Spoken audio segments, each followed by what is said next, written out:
Listen, I'm Ilian Mar, and honestly, if you're pulling up this explainer right now, the skies outside your window have probably already started turning to ash. You can likely smell that terrible, thick sulfur catching on the wind, which means exactly what we feared. The 72 demonic crowns, they've returned. So humanity is right back where we started, desperately scrambling for a way to survive the absolute crushing weight of the abyss. But look, I'm recording this survival guide as my final record. It's my last transmission to whoever is out there still listening. Forget forging a new sword right now. Don't go tearing your house apart looking for some forgotten, dusty spellbook. What you actually need is understanding. I'm going to share some absolutely profound lessons with you today. Things I learned standing out at the literal edge of the world, taught to me by a power that makes every single one of those demonic thrones look, frankly, ridiculously small. Think of this explainer as your personal field guide to outlasting overwhelming demonic force. And we're going to do this by looking closely at the oldest, most uncompromising mirror on Earth, the sea. So we're going to break this survival guide down into 6 key lessons. Number 1, the crownless depth. 2, the 4 laws of sea power. 3, the trial of 3 tides. 4, breaking the demonic crowns. 5, the circle without end. And finally, number 6, the black salt prophecy. All right, let's jump right into part 1, the crownless depth. I first came face to face with Mareon Thal, the master of seas, during an incredibly desperate moment in my life. I was standing out at this old, drowned gate, basically this shattered coastal road that just vanished straight into the rolling tide. And behind me, nothing but burned-out countries and the absolute smoldering ash of all our false human treaties. I was just standing there waiting for a savior, like hoping a king with a massive army was going to ride up. But Mareon Thal is absolutely not a king, not in any human sense, and definitely not in any demonic sense. He is the Earth's very first reflection of the sky. Think about that for a second. When the young world's lowest wound first filled up with rain, depth basically became aware of itself. That is the crownless depth. So, you might be wondering, why are these terrifying 72 demonic crowns actually scared of this ancient force? Well, it's because demons are totally obsessed with territory. They literally cannot function without their legions, their strict command structures, their rigid hierarchies. It's how they grip reality. But the sea doesn't look at any of those things as final. It just accepts their big demonic names and their fancy titles, and then it slowly erodes them into nothing. It takes the full weight of their mighty ironclad ships simply to test if they float. Against the sea, every single crown, every curse, every hierarchy you can think of, it all eventually gets ground down into fine salt. Moving on to part 2, 4 laws of sea power. So out there at that drowned gate, Mareon Thal didn't just hand me some beautiful abstract philosophy. He gave me pure physics. He taught me that if you really want to survive a demon, you have to intimately understand the absolute physical laws of water. The sea runs on 4 undeniable principles, and mastering them is literally how you build your defense. The first law is depth. Demons, right? They fully believe they can just erase their inconvenient secrets, just toss their mistakes into the dark and be done with it. But depth is an archive. What sinks isn't erased, it's just held in suspension until the world is actually ready to be ashamed of it. Second is tide. Demonic power is this constant, screaming burn that just sucks all the oxygen out of the room. But the sea teaches rhythm. Tide is like breathing. It proves that holding back, that restraint, isn't weakness at all. It's gathering your strength. Third is pressure. Demons absolutely love to fly, right? They love to elevate themselves high above any earthly consequence. But pressure acts just like gravity. The deeper you dive into the real truth of things, the more your internal structure is brutally, intensely tested. And finally, there's return. Demons rely heavily on their secret bargaining, their little hidden contracts. but the sea acts like a massive cosmic receipt. Actually, let's dive a little deeper into exactly how that final law works in the real world. Okay, this is absolutely crucial for your survival. The law of return. This law is the ultimate equalizer. It's the exact mechanism that completely undoes all those arrogant, secret demonic bargains. You know how it is. Lesser demons love to find some weak-willed human official and manipulate them. They do their absolute best work locked away in sealed, soundproof offices, or those creepy candlelit underground chambers as far away from public eyes as possible.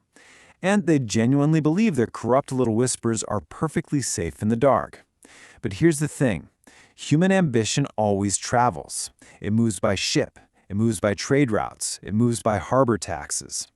And the law of return guarantees that a corrupt gold coin, handed over in secret by some lesser demon, is eventually going to wash right up on a public shore, all green and brittle and rotten. That highly classified naval treaty, the one signed in human blood, yeah, that's going to end up tangled in a poor fisherman's net as a blurred, completely undeniable scrap of treason. The sea doesn't have to violently rise up and strike down the guilty. It just humiliates them. It totally destroys their power by taking their deepest, darkest secrets and washing them up onto public shores in broad daylight. It just cracks their authority right from the inside out. Which brings us to part 3, the trial of 3 tides. Now you have to understand, these laws weren't just lectured to me in some comfortable, warm classroom. I had to earn them through sheer endurance. To prove I was actually ready to comprehend the abyss, Mareon Thal put me through this incredibly grueling, deeply personal test right there on the edge of the drowned gate. It took hours, playing out in 3 very distinct steps. The first tide came rushing in, and it brought all this wreckage from a country that had just been completely erased. I'm talking about seeing a little child's wooden horse and a shattered royal seal just violently tumbling in the sea foam. And I had to stand there, look at them, and force myself to name them as sacred witnesses, not just cold, dead evidence of demonic destruction. Then the second tide rolled in. This one carried the twisted, distorted reflections of all these foolish human leaders who had arrogantly tried to use demonic power for their own gain. And they looked so ruined, just pathetic. Every single instinct I had was screaming at me to loudly condemn them, to call them out. But I had to bite my tongue. I had to completely withhold my premature judgment, because I realized right then that quick, self-righteous judgment is literally just another form of the exact same pride that demons feed on. And then the third tide came. It didn't bring any wreckage. It didn't bring any reflections of broken kings. It was just impossibly clear water. I stared deep down into it, and I just saw my own exhausted, terrified, and profoundly altered face staring right back at me. So, when that third tide brought absolutely nothing but my own reflection, the water went perfectly, eerily still. Mareon Thal stepped right up to me and simply asked, "What do you see?" I looked out at that vast, terrifying emptiness of the ocean, and I told him, silence is also instruction. And listen to me, this is maybe the single most important takeaway you need to internalize from this whole explainer. Resisting demonic power, it's not just about aggressively swinging a sword at it. It's not frantically shouting magic words or fighting back every second until your muscles literally tear apart. True survival requires immense internal discipline. It is the hard lesson of learning exactly when you need to float with the current, when you need to dive beneath the breaking wave, and when you need to listen very, very closely to the sheer, terrifying silence of the abyss. You don't have to answer every single wave a demon throws at you by hastily building some fragile wall. Sometimes you literally just have to outlast the wave. Let's look at part 4.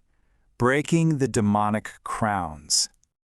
Okay, so we've talked about the internal discipline, but how does this actually work out there in the world? How does Mareon Thal take these physical laws and use them to completely shatter the most terrifying demonic powers without throwing a single punch? Let's talk about the demon Baal. So right in the absolute bitter worst of the War of Crowns, Bale decided he was going to undermine this major, heavily fortified human trading harbor. He sends in his absolute best invisible spies, these spectral watchers who just glided effortlessly past all the heavily armed harbor guards, completely unseen. Bale thought he had pulled off the perfect, flawless infiltration. But around midnight, Mareon Thal literally just let the water of the harbors ripple. That's it. He didn't summon a massive storm, he just agitated the surface water, and suddenly, every single invisible footstep moving across those shallow docks created a perfect, completely undeniable echo in the water. The water physically displaced around their spectral boots. By the time the sun came up, you had the simplest, everyday fishermen standing on the piers, pointing their weathered fingers at these empty spaces that were clearly bending the light and splashing the water. Bale realized the catastrophic insult instantly. He had to withdraw his entire force in absolute shame. You see, invisibility works great for hiding from human eyes, but there is absolutely no way to hide from the physical truth of water. The sea didn't even attack Bale's spies. It simply remembered the pressure of their pride. Now contrast Bale's sneaky infiltration with how the sea deals with raw, devastating, aggressive power. I'm talking about the legendary fire demon, Belial. Belial's whole thing is domination, pure and simple. He is this constant, endlessly spreading heat. He aggressively demands total command of any room or city he walks into, totally driven by this pure, unyielding pride. His fire frantically leaps from roof to roof, basically just burning everything down to prove how strong it is. But what happens when Belial's destructive little march finally hits the shoreline? He runs straight into the sea's ultimate counter-strategy: strict, immovable boundaries and infinite reflection. See, Mareon Thal doesn't summon some massive tidal wave to violently smash the fire in this big epic clash of titans. Why? Because doing that would validate Belial's ego. It would give him the war he wants. Instead, Mareon simply forces Belial to look at the shape of his own rage. He reflects it perfectly across millions and millions of gently rolling waves, stretching all the way out to the horizon. So this massive fire just burns furiously against the wet sand, staring at its own twisted, angry reflection in the water, over and over, until its massive pride literally starves and exhausts itself. The demon doesn't lose some grand magical battle. The fire simply gets exhausted looking at its own pointless reflection. Moving into Part 5, The Circle Without End. So it's absolutely crucial to understand that the sea isn't out here fighting this cosmic battle all by itself. It is actually just the final, vast receiver in this massive, ancient alliance. An alliance that meticulously works to preserve the history of the very countries these demons are trying so hard to erase. Mareon Thal collaborates with this deeply unified council known as the Circle That Does Not Close. And together, they make sure nothing is ever truly lost. You've got Aerun Sael, the master of rivers, who gathers up all that inland grief and gently carries it downstream. Sylve Hast watches over the forests, safely sending down drowned, resilient seeds from burning canopies. Then there's Ryzen Ver, who ensures the deep roots firmly hold on to buried memories far beneath the scorched earth. Auryn Carr provides the smoothed, quiet testimonies of ancient stones that have literally watched entire empires fall. Soren Vale harnesses the sudden, terrifying judgment that rises up from coastal storms. And Aerun Sael speaks the harsh surface truths carried on the sweeping winds. Demons absolutely despise this alliance. I mean, they are terrified of it. Because demonic strategy relies entirely on rigid top-down hierarchies. And in a hierarchy, you know the rule. You cut off the head, you kill the body. But this natural alliance? It is an unconquerable cycle. It starts high up in the mountain snow, steadily descends through the sprawling rivers, and eventually returns to the boundless sea, only to evaporate and start the whole thing over again. You literally cannot conquer a cycle. You cannot execute a circle. And finally, Part 6, The Black Salt Prophecy. As my time standing out there at the Drowned Gate was finally coming to an end, and the sky above us was actually starting to darken as the crowns approached, Mareon Thal gave me one final, unforgettable lesson. He reached deep down into the dark water, pulled out a single, perfectly formed grain of black salt, and placed it right on my tongue. And in that one profound second, he hit me with this vivid, overwhelming vision of the terrible years we have ahead of us. That single grain of salt instantly unfolded into 4 distinct tastes. First, my mouth was just completely flooded with bitterness. It was the unmistakable taste of greedy human nations that are going to stubbornly keep seeking out demonic power, even after they've clearly seen the devastating cost of their own hubris. Next was this sharp tang of metal. It tasted like rusted iron and old blood. It represented the raw, paralyzing human fear that is going to completely grip the continents. Then came this suffocating taste of smoke, which was a grim warning of Belial's unlit embers and all the massive fires that are still to come in this war. But then, finally, as the smoke cleared, there was the pure, undeniable taste of clean salt.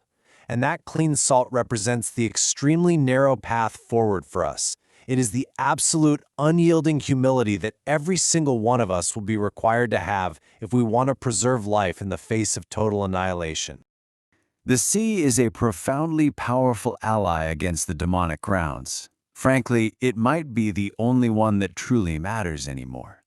But as I finally turned to leave that shoreline, Mareon Thal left me with a very strict warning.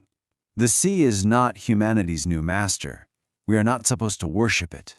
We are not just trading one form of subjugation for another. His words are still echoing in my head. Do not ask the tide to rule you. Ask it to remind you that everything borrowed must eventually return.